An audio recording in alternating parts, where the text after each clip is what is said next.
Coach, the decision to pitch the Vance there to Honeycutt in the ninth, especially when you got to 3-0, was there any thought to just go ahead and put him on base? Or? Yeah, there kind of was, but Cook has way more singles this year than Honeycutt has homers, so you hate to play against a homer, but I thought Cook hitting a single to win the game was a lot more likely than Honeycutt hitting a homer, even though he has about 100. Come on, folks, let me know.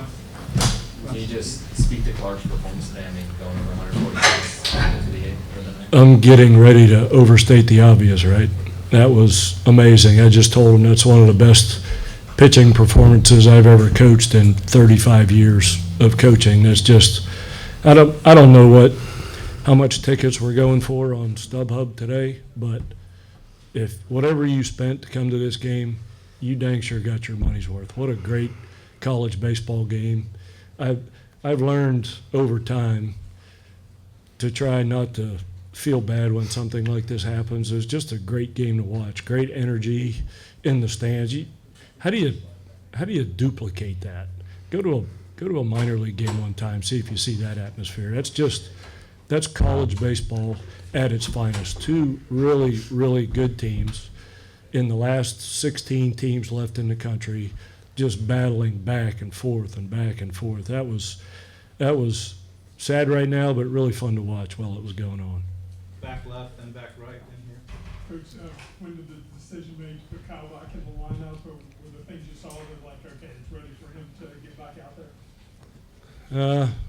Not really. Our DH spot has rotated the last month or so, and it's turned into all three or four of them have different swings that match up with different pitchers, and I just thought Kyle's swing matched up with the lefty that was on the mound better than the other guys, and he went to a black magic bat 24 hours ago. Yes, sir.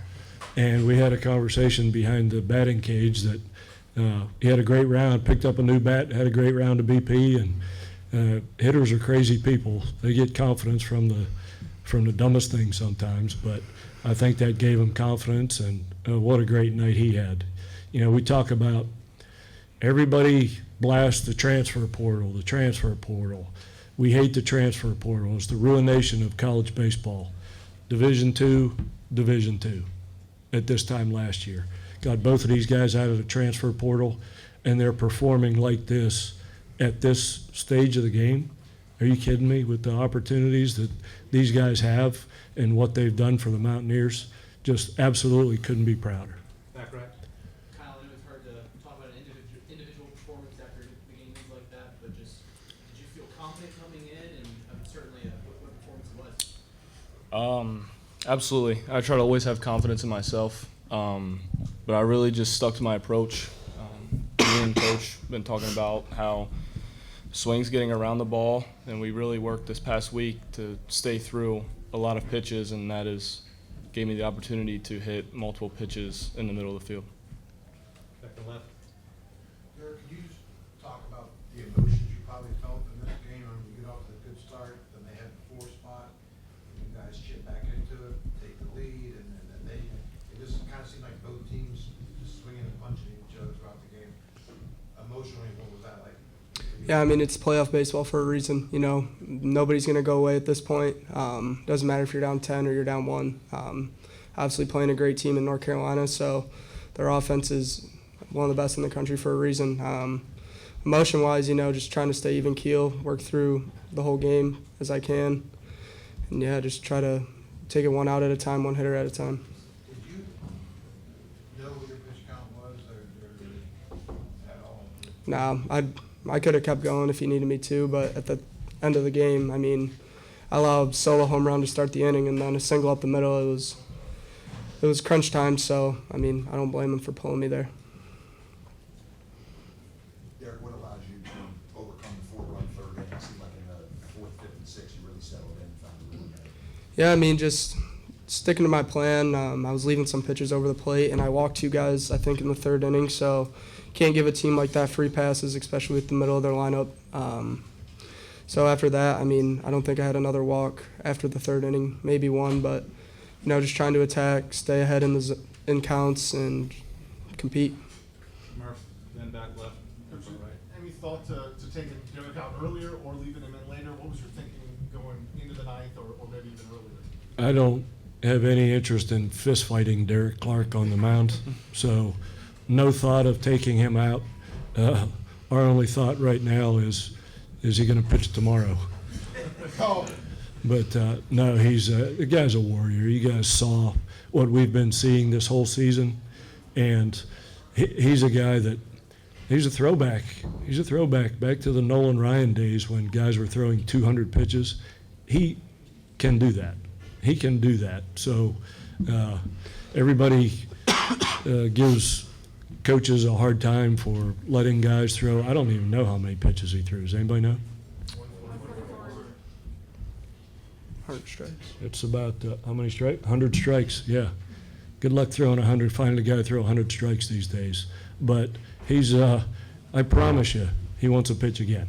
I promise you that. So that's just the kind of guy he is. And, when it comes to pitch counts, you train guys differently.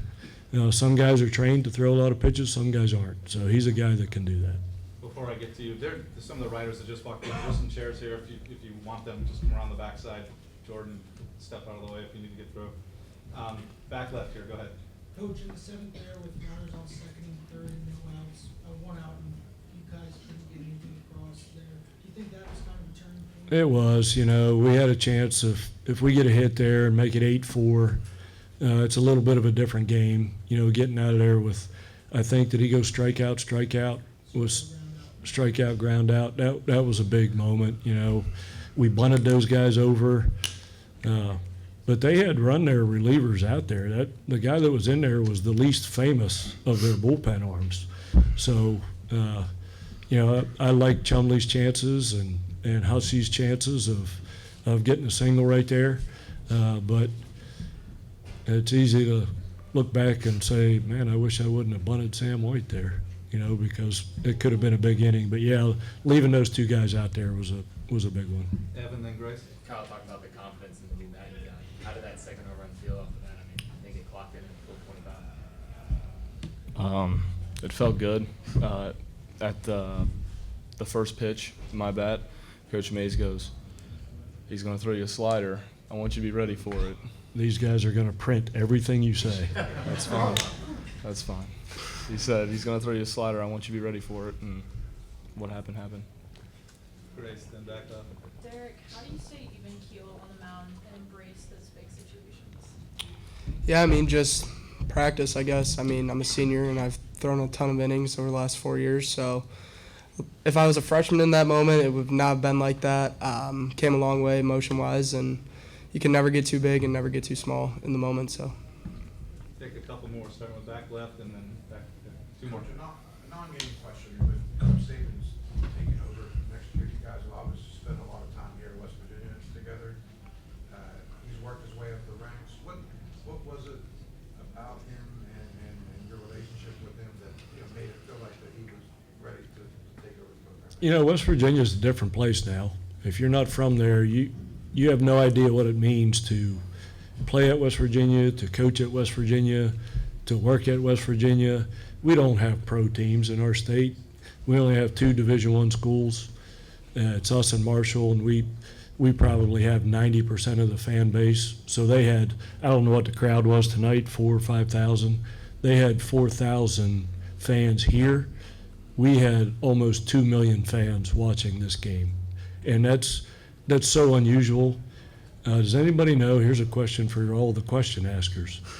Does anybody know how many Division I schools there are in the state of North Carolina? Aaron, you know? There's about 20. So that means the residents of this state have divided loyalty among 20 schools. That's not the case in West Virginia. There's flying WV flags flying off almost every porch in our state. So we have a tremendous fan base. We take a tremendous amount of pride in representing all those people. And you have to know and believe in that if you want to have success here. And Coach Sabins has been with me 9 years, and he knows what it takes to win at West Virginia. We've done a lot of things in the last 12 months that have never been done at West Virginia. We won a Big 12 championship last year. We got the trophy in the trophy case to prove it. We won a regional this year. That's never been done at our school and our sport. And I really believe that with Coach Saban's, that is going to continue to go up, because we haven't reached the pinnacle yet. We're trying, but we keep getting better and better and better.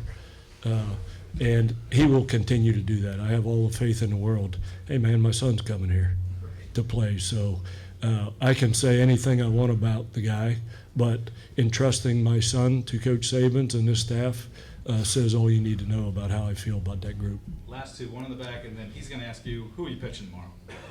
I'm pitching Derek Clark. Were you not listening? Kind of what's different about block manufacturing?